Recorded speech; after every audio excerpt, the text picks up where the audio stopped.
Hello বন্ধুরা, তো আজকে সকালে উঠে ক্লাসে যাবার বাইরেছি দেখি যে তলে কিবা প্রোগ্রাম হবো। তো প্রোগ্রামের নিয়ে বলতে কি এর জন্য চকি টকি এনে থুয়ে দিছে। পরে দেখলাম যে না আবার কিবা স্কেচ বানাবো পোলাহানে। পরে আবার ক্লাসের টাইম হলো, ক্লাসে গেলাম গা। তো ক্লাসে প্রেজেন্টেশন হইলো, আই পড়লাম, ক্লাস বেশি আসল না। তো আইনে আবার দেখলাম যে এদিকে ফুল সুলের টাপ লাগিয়ে থুয়ে দিছে। দৌমরে সাইডে গেট হবো কিবা এই যে মধ্যে আরো স্টুডেন্টস আছে, কিছু মানুষ কি স্টুডেন্টসরা স্কেচ বানাইলো।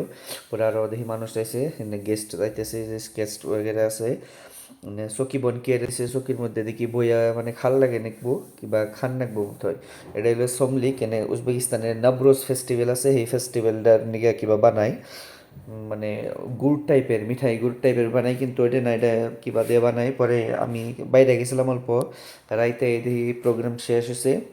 তো আহার পরে দেখি সমলিক বানাইবেন নিছে। এটা সমলিক ট্রেডিশনাল এটা ফুডটা। তো এই ফুডটা টাইম লাগে বানাইতে বহুত, 12 ঘন্টা পরে বানাইবো, তারপর 12 ঘন্টা পরে আবারও ঠান্ডা করে পয়সা।